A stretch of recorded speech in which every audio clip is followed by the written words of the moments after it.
Começa mais uma edição do JR 15 Minutos, o podcast da Record que aprofunda as notícias que mais mexem com a nossa vida. Você já parou para pensar no impacto que a asma provoca na vida de milhões de brasileiros? Segundo a Pesquisa Nacional de Saúde, mais de 6 milhões de pessoas acima de 18 anos convivem com essa doença crônica no Brasil. E a asma não é apenas um incômodo respiratório. Ela pode afetar o dia a dia, limitar atividades e, em alguns casos mais graves, levar até a hospitalizações frequentes. O que é mito e o que é verdade sobre a asma? É possível viver bem com a doença? Bom, o 15 Minutos vai responder tudo isso, vai falar desse tema com o médico pneumologista Rodrigo Santiago, que também é diretor médico da Associação Brasileira de Asmáticos. Seja bem-vindo, doutor Rodrigo. Olá, muito obrigado, Giovana. Eu que agradeço o convite. Bom, antes do bate-papo aqui com o doutor, eu também vou apresentar para vocês o Rogério Guimarães, que está aqui com a gente e vai falar outras informações também sobre esse tema. Oi, Giovana. Olá, doutor Rodrigo. Giovana, a asma é uma das doenças mais comuns no país e atinge mais de 6 milhões de brasileiros acima de 18 anos, de acordo com o Ministério da Saúde. Mas esse número pode ser ainda maior. Estudos indicam que a doença pode afetar até 20 milhões de pessoas no país, incluindo crianças. Apesar de não ter cura, ela pode ser controlada com o tratamento adequado, o uso correto de medicamentos e o acompanhamento médico contínuo. O problema é que menos da metade dos pacientes conseguem manter a doença sob controle, o que acaba gerando internações e até casos graves de complicações respiratórias, especialmente em períodos mais frios. Dr. Rodrigo, a asma é frequentemente tratada como uma condição aguda nas emergências, mas na verdade é uma doença crônica. O que diferencia uma crise pontual de um quadro mal controlado a longo prazo? Bom, na verdade, a gente precisa primeiro fazer o diagnóstico para saber que realmente é asma. Pensando no quadro pontual, eu vou dar nome aos bois, né? A gente vai falar de bronquite. Vamos lembrar da etimologia da palavra, dividir na palavra bronquite. It, de inflamação ou infecção. Bronque, de brônquio, que é o tubinho que vai passar o ar, né? Que a gente inspira, a gente vai respirar, vai passar o ar para levar para os pulmões, esses brônquios, né? Se tem uma inflamação nessa localização dos brônquios, a gente vai ter a famosa bronquite. Eu não tenho asma, eu, Rodrigo, não tenho asma, mas eu posso ter, de repente, uma crise de bronquite com falta de ar, com chiado de peito, de repente associado a uma infecção viral, né? De repente associado a uma exposição inalatória, algum alergeno que vai me causar algum mal na hora de respirar, e tá bom, foi só uma crise pontual em mim que não tenho asma. Agora, se a gente começa a pensar em pessoas que têm um histórico de várias dessas crises de bronquite, uma criança, um adulto, por exemplo, que quando era criança tinha muitas crises de bronquite, a mãe levava direto para o pronto-socorro, fazia muita inalação, e depois, de repente, fica um tempo sem ter nada de crise, e aí volta a aparecer alguns sintomas respiratórios, como pode ser falta de ar, cansaço. Aí eu tenho que pensar na doença crônica chamada asma. Maravilha, doutor. Vou aproveitar então e fazer um panorama rápido aqui. Em 2024, só no primeiro semestre do ano, o SUS registrou mais de 83 mil internações e 883 mortes por agravamento da asma, né? Esses números são bastante expressivos, né? E o senhor acha que essa confusão de asma com bronquite pode levar um paciente até o pronto-socorro, ter o tratamento errado e aí a doença ficar mais grave ainda? A Giovanna, eu não tenho a mínima dúvida. Infelizmente, isso acontece com uma frequência absurda, gigantesca, e acontece por vários motivos. Essa é uma delas, que o paciente não sabe da sua doença. Ele acha que ele não tem asma. Não, doutor, eu não tenho asma, eu tenho bronquite. Não, o nome da doença é asma. Ou não, não tenho asma, não, meu irmão que tinha. Vamos lembrar que a questão genética no asmático é muito comum. Então, ele às vezes vê um familiar tendo muitas crises, com muita falta de ar, com muito chiado de peito, e ele que está com o seu fôlego ruim para praticar esporte, acha que isso é normal. E não necessariamente seja normal. Então, falta sim a gente conseguir orientar e conscientizar mais as pessoas, e por isso, mais uma vez, eu agradeço o convite para falar para vocês, porque é como eu sempre digo com meus pacientes aqui no consultório: você, paciente asmático, tem que saber mais de asma do que o médico do pronto-socorro. A mulher asmática tem que saber mais de asma do que o médico ginecologista dela. Por quê? Porque o médico do pronto-socorro está lá para salvar vidas, mas ele não é especialista em pneumologia. O ginecologista está focado muito mais na questão da saúde da mulher, mas não é uma especialidade que ele domina. Agora, cada um tem que saber do seu corpo, não é verdade? Então, o asmático precisa saber que o nome da sua doença é asma, ele precisa saber que, apesar de não ter cura, tem controle e tem sim como ter uma vida completamente normal. E em cima desses dados assustadores que você nos disse, eu vou trazer um dado também muito assustador. No Brasil, a gente ainda tem cerca de 5 a 7 mortes por dia por conta de asma. E é uma doença que as crises são completamente preveníveis. E como eu falei, é completamente possível uma pessoa com asma ter uma vida normal. Doutor, o senhor que tem essa sensibilidade, essa temperatura no consultório médico, né? Tem paciente que acaba não acreditando que tem asma, ou que é passageiro, ou que são sintomas normais. Ah, eu já convivo com isso, não deve ser isso não. Diariamente. Diariamente. E justamente por falta de informação. As pessoas se acostumam com algumas coisas, com alguns problemas, né? Só que a gente tem que realmente explicar a seriedade que a asma não controlada pode chegar para uma pessoa, como eu falei, como morte. Então, a palavra asma às vezes assusta. O paciente, ele quer falar que é bronquite, é uma bronquitezinha, e não é por aí. O paciente quer usar só medicação pontualmente, e não é por aí. Existe sim tratamento, desde os tratamentos da asma mais leve, que pode sim usar apenas se necessário, como os tratamentos mais avançados e mais caros, que inclusive a gente tem também no SUS, que é para asma grave, que o paciente tem que usar todos os dias a sua bombinha, a sua medicação inalatória, além de também algumas medicações injetáveis. Dados recentes mostram que apenas 12,3% dos asmáticos têm a doença controlada. Quais os principais fatores por trás dessa baixa taxa de controle? É revoltante pensar isso, né?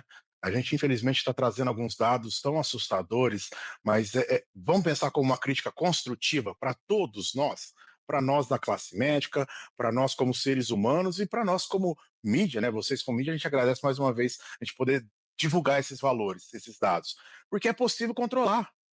Nisso que eu falo que é construtiva. Quando a gente pega um paciente que tem a asma controlada, esse paciente simplesmente não tem que ficar usando medicação para sair de crise. Ele pode usar sua medicação inalatória, geralmente as bombinhas, né, como controle. Igual eu, Rodrigo, eu tenho problemas de colesterol. E eu uso meu remédio de colesterol todos os dias. Independente de eu estar sentindo alguma coisa ou não. Uma outra pessoa que tem diabetes ou que tem hipertensão tem que usar sua medicação certinho. E o asmático, se ele tem essa indicação pelo seu médico, tem que usar sua bombinha diariamente bonitinho, certo? Então, essa bombinha é para controle. Se ele tem que ficar usando mais vezes para sair da crise, algum problema tem. Se esse paciente está. Olha só, vou falar 5 dados, tá? O segundo dado, se ele de repente acorda mais cedo, acorda de madrugada por conta de problemas da asma, seja tosse, seja falta de ar, tem algum problema. Se ele tem falta de ar, se ele tem cansaço, se ele tem essa intolerância aos esforços em algum momento, também é mais um terceiro problema. Quarto problema, quando a gente pensa que o paciente tem dificuldades nas atividades do trabalho, na escola, em casa, por conta de sintomas respiratórios. E por fim, uma outra pergunta que a gente faz nesses testes que a gente tem é perguntar para o paciente como que está o controle da asma dele. Então, se a gente perguntas básicas, né? Se ele não está tendo sintoma, se ele está tendo que usar a bombinha para sair de crise, se ele tem limitações das atividades por conta da asma e se acorda de noite. Coisa que não é para acontecer com ninguém. Doutor, quais são os mitos mais prejudiciais no entendimento da população sobre a doença ou frases, né, feitas das pessoas que durante muitos anos, você vai pegando ali uma informação da família, de um parente, da mãe, da avó, e isso acaba sendo um mito? Bombinha ataca o coração, bombinha vicia, bombinha mata. Por favor, essas três frases são as mais ouvidas e as que trazem mais medo e que deixam os pacientes mais temerosos quanto ao seu tratamento, tá? Essa pergunta foi maravilhosa. A gente tem muitas frases que a gente traz no dia a dia, que a gente escuta dos pacientes, e a gente precisa quebrar esses mitos. Doutor, e como surge a asma? Que fatores levam ao desenvolvimento dessa doença crônica?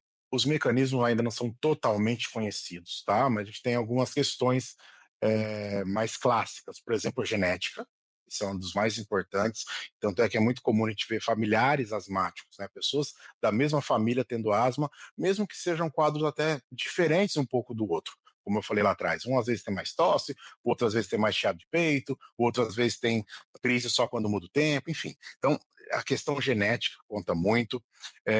Exposição inalatória a algumas coisas que vão fazer mal à pessoa, como, por exemplo, exposição inalatória ao tabagismo passivo na infância, né? Quando criança tinha exposição passiva ao tabaco do pai ou da mãe, principalmente mãe que, de repente, fumava durante a gestação, tá? E também alguns casos muito ligados com alergia, tá? Pacientes que têm aquela rinite alérgica, né? O nariz está sempre escorrendo, entupindo, ou tem aquelas dermatites, né?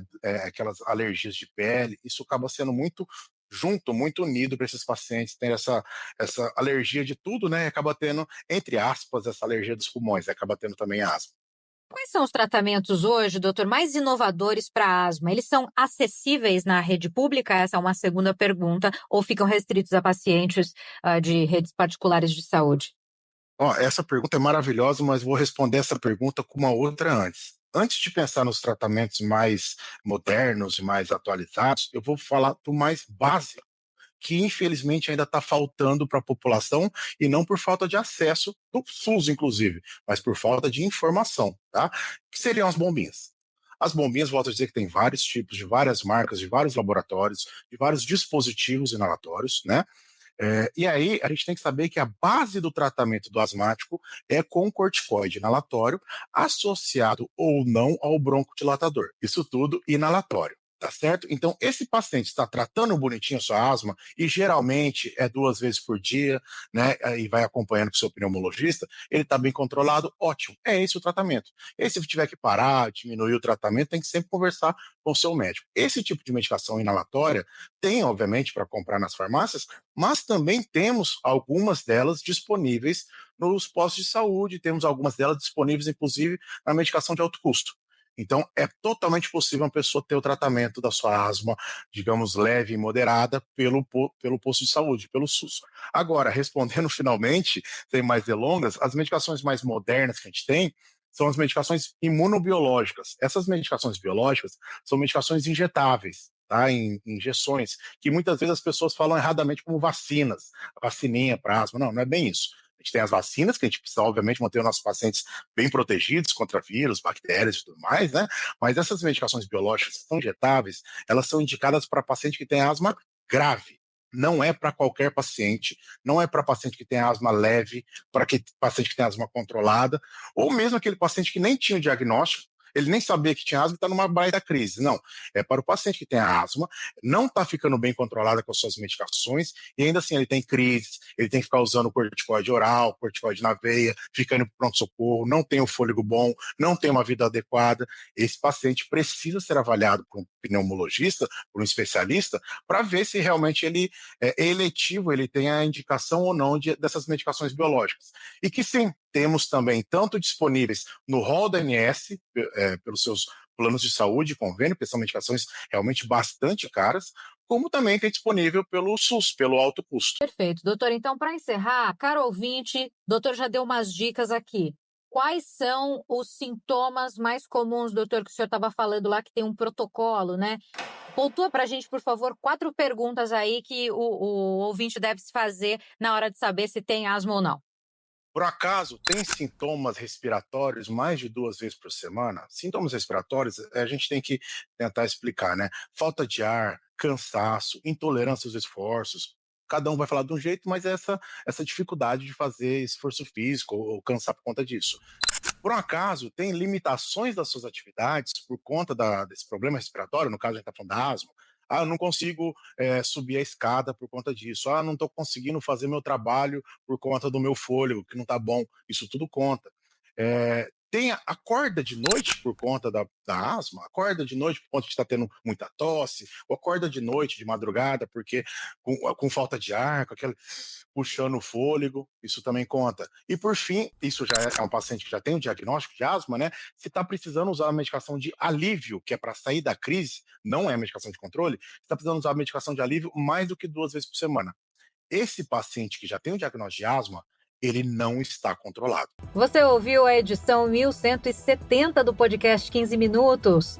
Dr. Rodrigo Santiago, pneumologista, diretor médico da ABRA, Associação Brasileira de Asmáticos. Muito obrigada pela participação aqui.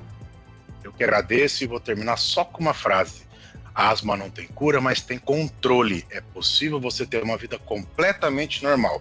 Procure ajuda médica especializada e tenha uma vida normal. Muito obrigado pelo espaço. Rogério Guimarães, também repórter do Jornal da Record. Muitíssimo obrigado pela parceria, Rogério. Obrigado, doutor Rodrigo. Obrigado, Giovana, pela oportunidade. Até a próxima.